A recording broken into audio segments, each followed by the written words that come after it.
नमस्कार साथियों, सूर्य नगरी यूनिक फ्लो क्लासेस के यूट्यूब चैनल पर मैं उर्मिला राठी आपका हार्दिक स्वागत और अभिनंदन करती हूँ। आज मैं आपके लिए एक बहुत अच्छा सब्जेक्ट लेके आई हूँ और ये सब्जेक्ट इंडिया के सभी जुडिशरी में काम आएगा। ये सब्जेक्ट इंडिया की जितने भी एपीओ के एग्जाम है, एडीपीओ के एग्जाम है, वहाँ पे काम आएगा। ये सब्जेक्ट आपके लॉ ऑफिसर में काम आएगा। ये सब्जेक्ट थोड़ा सा क्लिष्ट है, बट मैं इसकी कहानी सुनाऊंगी। आप कहानी सुन के इसकी काफ़ी सारी चीज़ें सीख जाएंगे और फिर जब इस कहानी को सुनते हो तो अपना बैग साथ में लेकर बैठेगा। ठीक है, तो चलिए आज आपके लिए एक नया सब्जेक्ट स्टार्ट करते हैं जो डिफरेंट है, मतलब सभी चीज़ों काम आता है पर थोड़ा सा क्लिष्ट है, उसकी वजह से आप थोड़ा सा परेशान हो जाते हैं। ठीक है, उसके लिए करते हैं। इसके साथ ही साथ आज मैं कहानी सुनाने वाली हूँ आपको।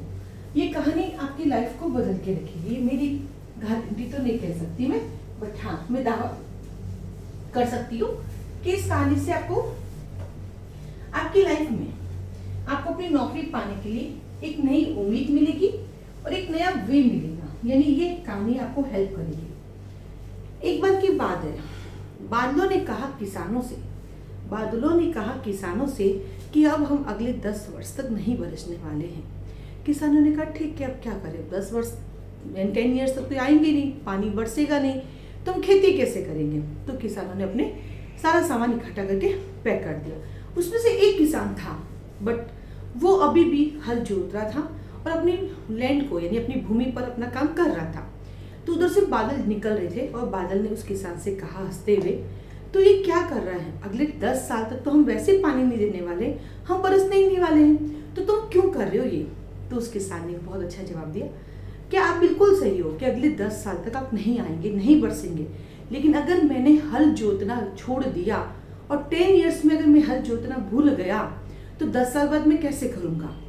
बादल सरप्राइज, अरे यार हम बरसना भूल गए। तो बादल तुरंत प्रभाव से बरसने लगे, वो भी डर गए हम भूल गए तो।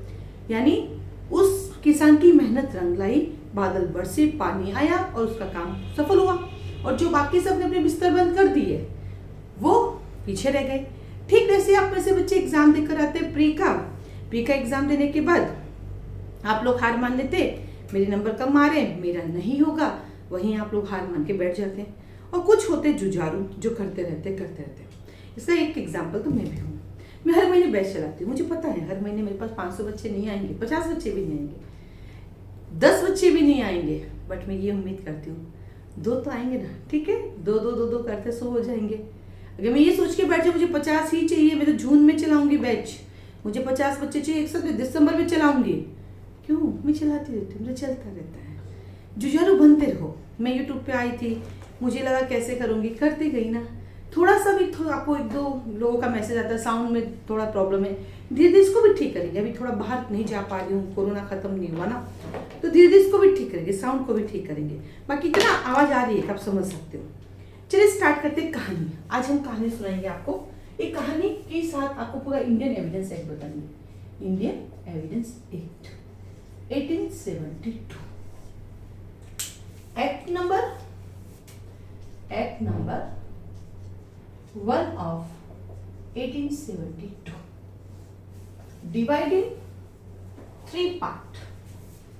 Part number 1, relevancy of fact। Direct लिख के बैठेगा, फिर शॉर्ट में लिखूंगी, बोलूंगी पूरा ना। 1, 2 का 55 of proof, 56 से 100, और number 3 production and effect of evidence, 101 से 167। ठीक है, now divide in 2 chapter. Chapter number 1 preliminary, जो सबका वो इसका सेक्शन 1, 2 का 4। चैप्टर नंबर 2 कहता है आपके पास रेलेवेंसी ऑफ फैक्ट्स, 5 to 55। अच्छा होमवर्क दो आप लोगों को, टाइम मिले तो भेज दीजिएगा मेरे व्हाट्सएप पे, नहीं मिले तो कोई दिक्कत नहीं, अपने पास रख लीजिएगा। अब देखो इसको प्रीलिमिनरी 1, 2 का 4, आप जिस स्टेट की प्रिपरेशन कर रहे हैं उस स्टेट के अंदर जितने भी सब्जेक्ट आपके कोर्स में हैं, जब भी आप वीडियो देखें सबसे पहले काम करेंगे, आप सारे सब्जेक्ट का प्रीलिमिनरी लिखेंगे और अपने सेक्शंस लिखेंगे उसमें। अब आप कहिए ये क्यों, आपकी प्रैक्टिस के लिए, इस बहाने आपके बंद पड़े बड़े बैरेक्ट भी ओपन हो जाएंगे। ठीक है, ये होमवर्क करिएगा। अगर आपके पास मेरा नंबर हो तो मुझे व्हाट्सअप कर दीजिएगा, है ना, नहीं हो तो अपने पास चिपका के रख लीजिएगा, आपको याद आएगा ये पढ़ा था तब आपने बनाया था। ठीक है, देन आता है chapter number 3, facts which need not to be proved. 56 से 58। देन कैसे प्रूव करेंगे? ओरल एविडेंस 59 से 60। और देन आता है अपने पास डॉक्यूमेंट्री एविडेंस 61 से 98। और then exclusion of oral by documentary 91 से 100। ये अपना दूसरा चैप्टर भी खत्म, यानी दूसरा पार्ट भी चैप्टर में डिवाइड खत्म। Now part number 3, divide in chapters. आता है 7। क्या कहता है? Burden of proof. सबसे शानदार चैप्टर है, आप सबका फेवरेट, बर्डन ऑफ प्रूफ 101 से 114A। देन आता है एस्टोपल, एक बार कह दिया सो कह दिया। नाउ अब मैं आपको बदलने की परमिशन नहीं देता हूं, तो आके तो नहीं, मैं तो एविडेंस लेकर आऊंगा, तो ले आओ, और उस एविडेंस से मैं क्या करूंगा? उसकी एग्जामिनेशन कराऊंगा। ये लीजिए, करवा लीजिए एग्जामिनेशन। और एग्जामिनेशन कराते आपने पता चला improper admission and rejection, improper admission and rejection. देखा, मैंने एक से दूसरा, दूसरे से तीसरा, तीसरे से चौथा चैप्टर निकाला और सारे चैप्टर आपके कंप्लीट हो गए। सारे चैप्टर आपके कंप्लीट हो गए, पता ही नहीं चला, और सारे 11 चैप्टर लिख लिए। अब आपका पहला होमवर्क आज का, अपने सारे चैप्टर याद करोगे, बहुत बार याद करके आप लिखोगे उसको। ठीक है, चलिए आगे बढ़े। Indian evidence act whole of India में अप्लाई होता है। कब से अप्लाई होता है? 31 अक्टूबर 2019। एक छोटा सा निवेदन है आप सबसे, इससे पहले जब मैंने यूट्यूब पे पढ़ाया तो मैं बोलती थी एक्सेप्ट जेएनके बोलती थी ना, तो डीएमड कर लेना, क्योंकि देखो मैंने यूट्यूब पे पहले बना दिया, अब बीच में एडिटिंग करनी नहीं आती मुझे, ठीक है, तो फिर वो आप ही को करना पड़ेगा। तो डीएमड करो भाई, कौन सी डेट पे मैम ने किया। अभी हाल ही में मैंने एमपी की वीडियो बनाई, मैंने उसमें कहा 128 प्लस वाले पढ़ो, मैंने कहा नहीं कट ऑफ है। हाँ, स्टेटस पे लगाए अलग बात है, यूट्यूब पे नहीं बोला था, लेकिन वो कहता आपने क्यों बोला, तो यूट्यूब पे निकल जाती चीजें, रिकॉर्डिंग हो जाती ना, तो उसको ठीक करना पड़ता है वापस। देन आता है total part 3, total chapter 11, total chapter 167। मैं 1 सितंबर को आया हूं और मैं अभी पूरे इंडिया में अप्लाई होता हूं। कौन लेकर आया मुझे?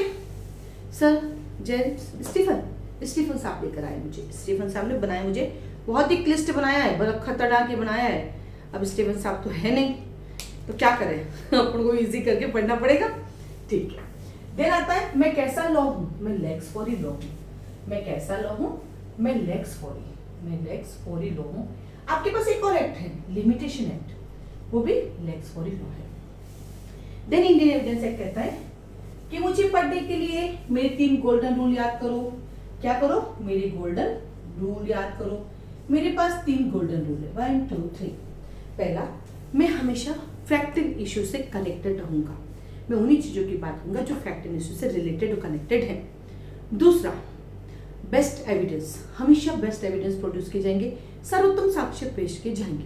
और तीसरा, एक्सक्लूजन ऑफ हियर से एविडेंस, सुनी सुनाई बातों पे मैं भरोसा नहीं करता, बट कानून में एक्सेप्शन सभी जगह है, तो कानून में जहाँ एक्सेप्शन है वहां हो सकता है, अन्यथा मैं नहीं करता। तो मेरे 3 गोल्डन रूल है, यहाँ से आपका क्वेश्चन आता है, ठीक है। देन आता है सेक्शन नंबर 1। जल्दी से अपना बैग ओपन कर लीजिए। अब मैं आपको जो है कहानी सुनाऊंगी, तो मैं भी बैठ जाती हूँ, आप लोग भी अपना बैग ओपन कर लीजिए, ओपन कर लीजिए, तो बैठ के पढ़ा लेती, थोड़ा आवाज से लग रहा है तबियत ठीक नहीं है, हाँ सही समझिए। चलिए स्टार्ट करें। Section number 1। सेक्शन नंबर 1 कहता है short title, extend and commencement. Short title कहता है, ये बड़ा खतरनाक है इसका सेक्शन 1, ये कहता है मैं कहाँ अप्लाई होऊंगा, मैं कहाँ अप्लाई नहीं होऊंगा। तो सेक्शन 1 कहता है कि देखिए मैं आपकी जो है जुडिशियल प्रोसीडिंग पे अप्लाई होऊंगा। किस पे अप्लाई होऊंगा? Judicial proceeding. What do you mean judicial proceeding? Judicial proceeding वही जो कि सीआरपीसी के सेक्शन नंबर 2 के आई में दी गई, में आई न्यायिक कार्रवाई, उसको मैं ऐसे याद करवाती हूँ, 2I में आई न्यायिक कार्रवाई इज अ जुडिशियल प्रोसीडिंग। तो मैं जुडिशियल प्रोसीडिंग पे अप्लाई होऊंगा, और मैं उस आर्मी नेवी लॉज पे अप्लाई होऊंगा जहां वो लॉ साइलेंट है, जो लॉ साइलेंट है मैं वहां पे अप्लाई होऊंगा, ठीक है। मैं कहाँ अप्लाई नहीं होऊंगा? मैं आर्मी नेवी के लॉज पे अप्लाई नहीं होऊंगा जहां उनके खुद के प्रोविजंस बने हुए हैं। और मैं कहाँ अप्लाई नहीं होऊंगा? मैं एफिडेविट पे अप्लाई नहीं होऊंगा, और मैं एडमिटेशन की प्रोसीडिंग पे अप्लाई नहीं होऊंगा। सेक्शन 1 वेरी इंपॉर्टेंट है, यहीं से आपके एग्जाम में क्वेश्चन आ जाता है। सेक्शन 2, मैं तो रिपील हो गया, मुझे पढ़ने की आवश्यकता नहीं है। देन आता section number 3 is interpretation rules. सबसे पहले देखो कोट लिखा हुआ है, दिखा आपको कोट। कोट के बाद कोट में क्या प्रोड्यूस होता है? फैक्ट। तो दूसरा आपका फैक्ट है। फैक्ट कैसा? Relevant fact, fact in issue. देखो डेफिनेशन बिल्कुल ऐसी बनी हुई है। कोट पे जाते हैं, फैक्ट आता है, फैक्ट के अंदर रेलेवेंट फैक्ट आता है and then fact in issue आता है। फैक्ट इन इशू को कैसे प्रूव करते हैं? डॉक्यूमेंट प्रोड्यूस करके। डॉक्यूमेंट क्यों लेके आते हैं? क्योंकि एविडेंस में यूज आते हैं। अगला देखो टॉपिक लिखा है एविडेंस। एविडेंस देने के लिए क्या करना पड़ेगा? Prove, disprove, not prove. और ये सब इंडिया में, यानी इसके जो इंटरप्रिटेशन क्लोज है उसमें नंबरिंग नहीं है, 1 2 3 नहीं है, ABC नहीं है, लेकिन हमने एक सुंदर सी इसको बना दिया कि मैं कोर्ट जाती हूँ, कोर्ट में फैक्ट पेश करती हूँ, फैक्ट मेरा रेलेवेंट होगा या मेरा फैक्ट इन इशू होगा, मेरा फैक्ट रेलेवेंट होगा या फैक्ट इन इशू होगा। देन आता है मेरे पास, मैं डॉक्यूमेंट लेकर जाऊंगी, डॉक्यूमेंट मेरे एविडेंस में काम आएंगे, एविडेंस को मुझे प्रूव, डिसप्रूव, नॉट प्रूव करना पड़ेगा और ये सब मैं इंडिया में करूंगी। मेरा सेक्शन 3 कंप्लीट हो गया। सेक्शन 4 कहता है मैं प्रिजम्पशन करता हूँ। क्या करता हूँ मैं? प्रिजम्पशन। अब सेक्शन 4 में जाने से पहले वापस चलते हैं फैक्ट के पास। फैक्ट कितने टाइप के होते हैं? मेरे अकॉर्डिंग फैक्ट 2 टाइप के होते हैं। एक होता है आपके पास मेंटली, एक होता है फिजिकली, मानसिक और भौतिक या मटेरियल, उसको मटेरियल बोल सकते हैं। ठीक है, चलिए हो गए। फिर आता है आपके पास, ये तो था अकॉर्डिंग टू डेफिनेशन क्लूज। मेरे अकॉर्डिंग फैक्ट 4 टाइप के हैं for the purpose of understanding evidence act. क्या क्या होते हैं? Relevant fact, fact in issue, irrelevant fact, inconsistency of fact. वापस बोलो, relevant fact, fact in issue, irrelevant fact, inconsistency of fact. यानी 4 तरह के फैक्ट है। अभी मैं खड़ी होंगी तब एक बार इसका डायग्राम बना दूंगी। ठीक है, फिर क्या हुआ? रेलेवेंट फैक्ट एडमिशेबल है, फैक्ट इन इशू एडमिशेबल है, इनकंसिस्टेंसी ऑफ फैक्ट एडमिशेबल है, बट क्या? बट इररेलेवेंट फैक्ट एविडेंस में एडमिशेबल नहीं है। इररेलेवेंट फैक्ट एविडेंस में एडमिशेबल नहीं है। आगे चलते हैं प्रिजम्पशन। जब भी आपसे पूछते हैं प्रिजम्पशन कितने टाइप की होती है, आप बोलते हो शेल में, कंक्लूसिव प्रूफ। जबकि प्रिजम्पशन 3 टाइप के होते हैं, फैक्ट की प्रिजम्पशन, लॉ की presumption and mixed presumption. Fact के प्रिजम्पशन को मे प्रिजम्पशन कहते हैं। लॉ की प्रिजम्पशन 2 टाइप की होती है। लॉ की प्रिजम्पशन 2 टाइप की होती है, एक होती है सेल्फ प्रिजम्पशन, एक होती है कंक्लूसिव प्रूफ। यस, जो लॉ की प्रिजम्पशन है वो सेल्फ भी है और वो कंक्लूसिव भी है। और तीसरी मिक्स्ड प्रिजम्पशन। अब आता है रिबटेबल और इरिबटेबल, खंडनीय, अखंडनीय। मे प्रिजम्पशन खंडनीय है, शेल प्रिजम्पशन भी खंडनीय है, बट कंक्लूसिव प्रूफ खंडनीय नहीं है। बट इसका एक एक्सेप्शन है, जहां वो कंक्लूसिव प्रूफ होने के बावजूद भी वो रिबटेबल भी है, वो इरिबटेबल भी है। कौन सा सेक्शन है? Yes, section number 112। बिल्कुल सही पकड़ा आपने, 112। वो रिबटेबल भी है, इरिबटेबल भी है, जबकि वो कंक्लूसिव प्रूफ भी है, वो कंक्लूसिव प्रूफ भी है। देन चलते हैं सेक्शन नंबर 5, यानी चैप्टर 1 कंप्लीट। पता नहीं चला, खत्म हो गया। सेक्शन नंबर 1 शॉर्ट टाइटल, 2 कहता है मैं रिपील हूँ 1938 में, 3 कहता है मैं इंटरप्रिटेशन क्लोज हूँ, 4 कहता है प्रिजम्पशन। अब आप इसे कुछ कमेंट करेंगे, मैं पूरा डिटेल पढ़ा दीजिए। आप बिल्कुल अपनी जगह सही है, बट बेटा इंस्टीट्यूट चला रही हूँ, आप अधिक जानकारी के लिए क्लास आ सकते हैं। यहाँ मैंने पहले ही कहा मैं आपको कहानी सुनाऊंगी, जो सेल्फ पढ़ते हैं उनके लिए हेल्पफुल हो जाएगा। जिनको लगता है कोचिंग ज्वाइन करना, कोचिंग ज्वाइन कर लेंगे। इंस्टीट्यूट रन करती हूँ, जब तक इंस्टीट्यूट चलेगा तब तक यहाँ पूरा नहीं पढ़ाऊंगी। जब लगेगा हाँ अब इंस्टीट्यूट कंप्लीट, फ्यूचर में जब ऐसा होगा तो फिर पूरा यूट्यूब पे फिर पढ़ाऊंगी। ठीक है, चलिए। देन आता है आपके पास chapter number 2, relevancy fact 5 to 30, 5 to 55। इसको मैंने डिवाइड कर दिया याद करने के लिए। पहला मैंने बना लिया जनरल 5 to 16, देन बना लिया एडमिशन 17 से 23 एंड 31। तीसरा बना दिया मैंने कन्फेशन 24 से 30, देन आ गए 32 और 33 जिन व्यक्तियों के कथन लिए नहीं जा सकते। देन सर्कमस्टेंसेस में किए गए स्टेटमेंट 34 से लगाकर 38 तक, फिर 39 किसी डॉक्यूमेंट्स में से कितना प्रूव किया जा सकता है, और देन प्रीवियस जजमेंट एलिमेंट 40 से 44, फिर आएगा थर्ड पर्सन की ओपिनियन, जिसे आप एक्सपर्ट बोलते हैं, वो एक्सपर्ट नहीं है, वो थर्ड पर्सन की ओपिनियन है।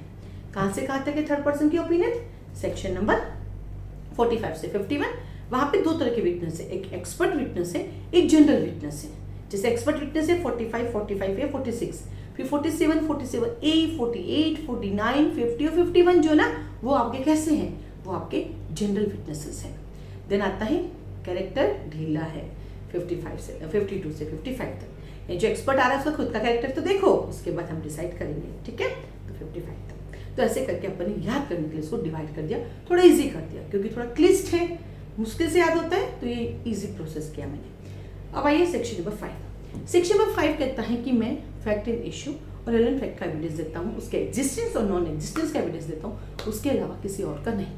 ये इंडियन एविडेंस एक्ट है ना, ये क्रिमिनल और सिविल दोनों पे अप्लाई होता है। तो अब देखना इसके इलिस्ट्रेशन भी आप देखना, जो सेक्शन दोनों पे अप्लाई होगा ना, उनके साथ उनकी जो इलिस्ट्रेशन है वो दोनों पॉइंट ऑफ व्यू से दिए गए। वो सिविल के भी इलिस्ट्रेशन देता है, वो क्रिमिनल का भी इलिस्ट्रेशन देता है।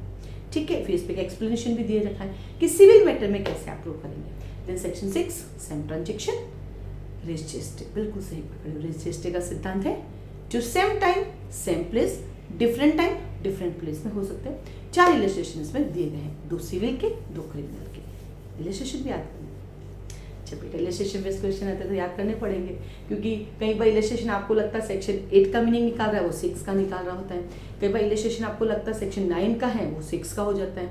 कई बार आपको लगता है सेक्शन 6 का है, वो 7 का हो जाता है। तो ये इलिस्ट्रेशन आते हैं, डायरेक्ट आते हैं, और आप गलत सेक्शन लगा के आ जाते हो, क्योंकि आप अपना मीनिंग लगाते हो। जबकि लोग बार बार कहते हैं, लेजिस्लेचर बार बार कहता है इंटरप्रिटेशन एक्ट में, आप उतना ही मीनिंग लगाइए जितना वहां दिया हुआ है, उससे ज्यादा मत लगाइए मीनिंग, उससे ज्यादा मीनिंग मत लगाइए। बट अपन तो लगाएंगे, नए नए अर्थ निकालेंगे, एग्जाम में सवाल गलत करके आ जाते हैं, है ना। चलिए आगे बढ़ते हैं। सेक्शन नंबर 7, वे तथ्य जो विवादित तथ्य के प्रश्न हेतु परिणाम है, ऑकेजन है, कोज है और क्या बोलते हैं इफेक्ट है। इसका बेस्ट एग्जाम्पल मैं हमेशा देती हूँ, और वो एग्जाम्पल होता है, आप मेरे इंस्टीट्यूट से बाहर निकले और सड़क पे देखा कांच बिखरे हुए थे, आपने क्या डीम किया, शायद कोई एक्सीडेंट हुआ, इज अ इफेक्ट। जबकि सेक्शन 6 क्या कहता है, आप खड़े थे, तेज तड़ाक से गाड़ी गई शटाक, और पीछे आवाज मार दिया रे मार दिया रे मार दिया रे, इज अ सेम ट्रांजेक्शन। गाड़ी का भागना, पीछे से आवाज आना। क्या आपने एक्सीडेंट होते हुए देखा? नहीं। फिर आपने कैसे अनुमान लगाया? गाड़ी का भागना और पीछे से आवाज आना, सेम ट्रांजेक्शन का होना, ये है hearsay evidence. It's mean section 6 जो है, क्योंकि मैंने अभी भी कहा मेरे गोल्डन रूल तो 3 है, लेकिन मेरा सेक्शन 6 कहता है कि मैं हियरसे एविडेंस को भी एडमिसिबल करता हूं, और एक्सेप्शन सभी जगह है। तो सेक्शन 6 लिख लीजिए पहला, जो हियरसे एविडेंस को एडमिसिबल बनाता है। 7 हो गया आपका कांच की टूटे हुए लिखना। सेक्शन नंबर 8 आप सबका फेवरेट, 8 फेवरेट 3 चीजें हैं, मोटिव, प्रिपरेशन, कंडक्ट। कंडक्ट कैसा हो सकता है, सब्सिक्वेंट भी हो सकता है और प्रीवियस भी हो सकता है। इसके बहुत सारे एग्जांपल है जो आपको याद है, लेकिन इसके जो लास्ट 2 सेक्शन, जो लास्ट 2 इलिस्ट्रेशन है, वेरी वेरी इंपॉर्टेंट है, रेप वाला और रॉबरी वाला, ये तो रट लीजिए, ये एग्जाम में आते रहते हैं। ठीक है, बाकी मोटिव मैंने कहा, मैंने क्यों कहूँ, राम ने कहा श्याम से कि मुझे पता है श्याम तुमने मोहन का मर्डर किया, यदि तुम मुझे 5 लाख रुपए नहीं देते तो मैं दुनिया को बता दूंगा। श्याम ने कहा ठीक है, एक के साथ एक फ्री। उसने राम को भी मार दिया। क्यों मारा? मोटिव था, यदि नहीं मारता तो दुनिया को क्या देता, मोटिव था उसके पास, मार दिया। प्रिपरेशन, पॉइजन खरीद के लाना, प्रिपरेशन है। कंडक्ट सबसे बेस्ट एग्जांपल, राम को मारने वाले को पुलिस पकड़ के आ रही है, राम को मारने वाले को पुलिस पकड़ने आ रही है, और वहां से सीमा उठ के चली जाती है, सीमा उठ के चली जाती है, इसका मतलब सीमा ने उसका मर्डर किया, is a subsequent conduct. Section 9 जो है वो सेक्शन 6, 7, 8 का एक्सप्लेन करती है, इंट्रोड्यूस करती है कैसे आपने किया, कौन था, क्या रिश्ता था, कब किया, कौन सा टाइम था, कौन सा प्लेस था, मतलब वो सब चीजें आपने कैसे की, उन सबको एक्सप्लेन इंट्रोड्यूस सेक्शन 9 करती है। सेक्शन 9 थिंग्स के बारे में बताती है, तो उसको बोलते हैं आइडेंटिफिकेशन परेड। ये identification parade section 9 read with CRPC section number 54A, 291A, 54A, 291A, section 9, इन सबको देखोगे तो आपको पता चलेगा आइडेंटिफिकेशन परेड प्रॉपर्टी की भी होती है, थिंग्स की भी होती है, डॉक्यूमेंट्स की भी होती है, पर्सन की भी होती है। इवन दो जब सेक्शन 47 पढ़ते हो, एक्सपर्ट को बुलाते हो, 45 में 47 देखते हो, तो हैंड राइटिंग की भी होती है और आपके सिग्नेचर की भी होती है। अपने को ये पता आइडेंटिफिकेशन परेड सिर्फ पर्सन की होती है, इतनी सारी चीजों की आइडेंटिफिकेशन होती है, हर चीज की आइडेंटिफिकेशन होती है। तो ये identification parade read with CRPC 54A and 291A, ठीक है। देन आता section 10 read with IPC section number 120A, conspiracy existence में थी या नहीं, आप उसके मेंबर थे या नहीं, इसके बारे में बताता है। सेक्शन 11 सबसे इंटरेस्टिंग, वे तथ्य जो अन्यथा सुसंगत है कब सुसंगत है। और ये लाइन मुझे हिंदी में याद है क्योंकि मैं हिंदी मीडियम की हूँ। मैं इंग्लिश में पढ़ाती हूँ, इंग्लिश मीडियम वाले बच्चे भी मुझे अच्छे से समझते हैं। मेरे पास जो स्टूडेंट है मोस्ट ऑफ इंग्लिश मीडियम के होते हैं, तो इंग्लिश सबको समझ आती है। पर ये जो लाइन है ना, ये मुझे हिंदी में याद है, वे तथ्य जो अन्यथा सुसंगत है कब सुसंगत है। और इरेलेवेंट फैक्ट आ गए, मैंने कहा ना फैक्ट 4 प्रकार के होते हैं, ये आपका इरेलेवेंट फैक्ट आ जाता है इसके अंदर, ठीक है। देन आता है आपके पास सेक्शन नंबर 12 कहता है डैमेजेस के बारे में। किसके बारे में कहता है? डैमेजेस के बारे में। ये 12 जो है डैमेजेस, किसके डैमेजेस की बात करता है? लिखिए ऑब्लिक के कॉन्ट्रैक्ट एक्ट। जब कॉन्ट्रैक्ट एक्ट में आपको डैमेजेस चाहिए, उस डैमेजेस की बात करता है सेक्शन नंबर 12। तो कोर्ट देखिएगा आपको डैमेजेस देने से पहले कि उनको किन किन चीजों का ध्यान रखना है। देन आता है सेक्शन नंबर 13। रट्टाफिकेशन कर लो, कोई इसका इजी आपके पास क्लू नहीं मिलेगा, बस इसमें इतना याद है, कस्टमर यूजेस 2 चीजें हैं, ट्रांजेक्शन एंड एग्जाम्पल्स। ट्रांजेक्शन पूरा नहीं है, एग्जाम्पल से आप साबित कर सकते हैं, बाकी इस लैंग्वेज को याद ही करना पड़ेगा। सेक्शन नंबर 14, मन, शरीर और शारीरिक संवेदना। ये मन की दशा कितनी सारी है? 7। पॉजिटिव भी है, नेगेटिव भी है। गुड फेथ पे काम किया, बचाती है, यानी आपका कानून आपको 2 वे में काम करवाता है। आपको मरवाने का काम भी करता है, फंसाने का काम भी करता है, आपको प्रोटेक्ट भी करता है। तो मन की दशा, ठीक है, कैसी थी आपकी जब आपने ऑफेंस किया? जनरल थी, पर्टिकुलर थी, कैसी थी? उसके अकॉर्डिंग काम करना पड़ेगा। और साथ ही साथ प्रीवियस कन्विक्शन भी देखा जाएगा, इससे पहले भी आपने कोई ऑफेंस किया या नहीं। सेक्शन 14 वेरी वेरी इंपॉर्टेंट है, प्री के लिए, मेन के लिए, इवन दो इंटरव्यू के लिए भी। देन आता है सेक्शन 15 कहता है इंसिडेंटल या एक्सीडेंटल। भेड़िया आया, भेड़िया आया, भेड़िया आया, ठीक है, एक दिन भेड़िया सच में आ जाता है। घर जलाया, घर जलाया, घर जलाया। इंश्योरेंस कंपनी कहती है हर बार तेरा घर ही क्यों जलता है, किसी और का घर क्यों नहीं जलता है? इसका मतलब ये इंटेंशनली था, नॉट अ एक्सीडेंट। और सेक्शन 16 आप सबका favourite, course of business. Course of business में की गई बात रेलेवेंट है। तो यहाँ मेरा पहला पार्ट खत्म होता है 5 to 16, जिसे मैं जनरल बोलती हूँ। देन आता एडमिशन, सेक्शन 17 से 23 एंड 31 सेक्शन 17 कहता है एडमिशन ऑरल भी हो सकता है, रिटन भी हो सकता है। किसके बारे में बात करता है? आपके और मेरे द्वारा किए गए रेलेवेंट फैक्ट और फैक्ट इशू को सपोर्ट करने के लिए या उसका खंडन करने के लिए। एडमिशन करता कौन है? सेक्शन 18, 19 और 20 में जो लोग दिए गए वो करते हैं। 18 में मेरा रिप्रेजेंटेटिव, मेरा एजेंट जिसको मेरा इंटरेस्ट जाता है। 19 जो मैं थर्ड पर्सन है, और 20 इज अ रेफरी, रेफरी का सिद्धांत, उसको जाके पूछ लो। सेक्शन 20 पढ़ते हैं तब एक चीज याद आती है कि कॉन्ट्रैक्ट एक्ट और इंडियन एविडेंस एक्ट दोनों 1872 के हैं, दोनों सेम टाइम पे आए हैं, ठीक है।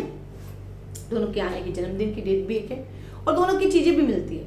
इसका सेक्शन 20 का दृष्टांत इलिस्ट्रेशन और कॉन्ट्रैक्ट एक्ट का सेक्शन नंबर 20, कॉन्ट्रैक्ट एक्ट का सेक्शन नंबर, जाओ उससे पूछ ले घोड़े का। कॉन्ट्रैक्ट एक्ट में डायरेक्ट नहीं है, इनडायरेक्ट आपके बिहार पर कुछ और करता है, वो तो वो वाला मिलता है 93 से। ओके, कॉन्ट्रैक्ट एक्ट इससे पूरा मिलता जुलता। कॉन्ट्रैक्ट एक्ट में जब आप कहते हैं कि नस्ल कैसी थी घोड़े की, जाके राम से पूछ लो, वहां आपने कॉन्ट्रैक्ट राम के कहने पे किया, उसको प्रूव यहाँ किया जाता है, कहाँ पे? सेक्शन नंबर 20 में। कहाँ प्रूव किया जाता है? सेक्शन नंबर 20 में, क्योंकि कॉन्ट्रैक्ट एक्ट उसका एक सेक्शन एकदम इलिस्ट्रेशन सिमिलर है। कौन सा वाला? वो है section number 29, read with section number 93। Contract का 29 और इंडियन एविडेंस एक्ट का 93 बिल्कुल एक जैसे हैं, बिल्कुल दोनों एक जैसे हैं। देन आता है आपके पास सेक्शन नंबर 21। एडमिशन किसके अगेंस्ट प्रूव करेंगे? जो बोलेगा उसी के अगेंस्ट। कौन करेगा? Adverse party. कौन करेगा? Adverse party. But in 3 circumstances जो बोलेगा वही फंसेगा, जो बोलेगा वही फंसेगा, ठीक है। देन आता है सेक्शन 22। डॉक्यूमेंट्री एविडेंस के बारे में ओरल एविडेंस लिया जा सकता है इन 2 कंडीशन। पहला उस डॉक्यूमेंट का जेन्युइन है या नहीं, ये क्वेश्चन है, और सेकंड आता है हमारे पास जब उसके सेकेंडरी एविडेंस दिया जा सकता है। 22A इलेक्ट्रॉनिक आ गया उसकी जेन्युइननेस के बारे में, और 23 वेरी वेरी इंपॉर्टेंट, आपके द्वारा की गई एडमिशन कब एविडेंस में एडमिशेबल नहीं होगी। ये जो सेक्शन 23 ओनली सिविल मैटर में काम आता है, ये ओनली सिविल मैटर में काम आता है। आपके द्वारा दी गई एविडेंस जब कब एडमिशेबल, एविडेंस में एडमिशेबल नहीं होती, जब जज साहब को शर्त के साथ दी गई या जज साहब को ऐसा लगता है कि यदि इसको यूज किया तो नेगेटिव इफेक्ट पड़ सकता है। और then section 31, admission conclusive proof नहीं है बट एस्टॉपल करती है, एस्टॉपल करती है। मेरी क्लास का टाइम हो गया है, 5:30 बज गए हैं, तो आज मैं जाती हूँ, फिर मैं आपके साथ जरूर आके बैठूंगी। तो इसको अच्छे से आप डायरेक्ट लेके बैठिएगा और उसके साथ आप कीजिएगा, आपको पूरा अच्छे से समझ में भी आ जाएगा। और याद, हाँ ये शॉर्टकट है क्योंकि लॉन्ग कट के लिए क्लास बना रहे। बैचेस हर महीने चलते हैं, आप आ सकते हैं। कई बार कमेंट आते हैं मैम से प्रचार करती है, बिना प्रचार के क्या करूँ, कैसे मैनेज करूँ बताओ। जो लोग 7 लाख 8 लाख 10 लाख 15 लाख रुपए का अखबार में ऐड देते हैं, उन पर कोई कमेंट नहीं करता। मैम बेचारी यूट्यूब पे इतना सा कह देती है, देख जानकारी के लिए क्लास बता रहे हैं, नए बच्चे स्टार्ट हो रहे हैं, मतलब नेगेटिव कमेंट स्टार्ट हो जाते हैं। इसका मतलब जितना बड़ा आदमी होगा कमेंट कम मिलेंगे, जितना छोटा आदमी होगा उसको कमेंट ज़्यादा करोगे, तो गलत है ना बेटा। बड़े बड़े होर्डिंग्स लगते हैं, उनको कोई कमेंट नहीं करता, वो करोड़ों रुपए लगा लेते हैं अपने विज्ञापन में। मैं एक छोटा सा विज्ञापन कर लेती हूँ कि नए बच्चे स्टार्ट हैं, इतनी मेहनत के साथ पढ़ाती हूँ, अपना 100% देती हूँ, कहानी के साथ पढ़ाती हूँ, कंटेंट पढ़ाती हूँ, कमेंट पढ़ाती हूँ, एग्जाम्पल्स के साथ पढ़ाती हूँ। क्या इसका प्रचार नहीं करने का अधिकार नहीं है मुझे? एक तक तो आर्टिकल 19 कहता है हम सबको प्रचार का अधिकार है। तो जब मैं प्रचार करती हूँ तो फिर क्यों नेगेटिव? मुझे आज तक इस चीज़ का समझ नहीं आया, पर चलो ठीक है, आपका नेगेटिव मेरे लिए हमेशा पॉजिटिव रहेगा, मैं प्रचार करती रहूँगी, ठीक है। अधिक जानकारी के लिए क्लासेस ज्वाइन कर सकते हैं। अभी हाल ही में हम लोग MPJS के केवल मेन की क्लासेस भी चलाने वाले हैं, उसमें पूरा पढ़ाएंगे मेन पॉइंट ऑफ व्यू से। क्लास होगी, हर 2 दिन बाद टेस्ट होगा, टेस्ट की कॉपी चेक होकर आपके पास आएगी, मतलब एक सेलेक्टेड स्टडी होगी ताकि आपके पास समय कम है तो अच्छी स्टडी कैसे कर सकते हैं। बाकी नए बैचेस हमारे हर महीने चलते हैं, अभी स्टार्ट हुए हैं। आप अधिक जानकारी के लिए फ़ोन कॉल कर सकते हैं, इस पर आपको नंबर यूट्यूब पे मिल जाते हैं, नहीं तो भी बोर्ड पे मैं लिख दूँगी, ठीक है। चलिए क्योंकि क्लास का टाइम, ये 2 बच्चे फिर वो देखेंगे आज मम्मी आई क्या हुआ। मुझे छोटा सा डायग्राम भी बनाना था, डायग्राम बना देती हूँ ना, वो फैक्ट वाला, ताकि आपका कंफ्यूजन नहीं रहेगा। मुझे याद था डायग्राम में, देखो मैंने कहा फैक्ट्स ना समझने के लिए 4 टाइप के होते हैं।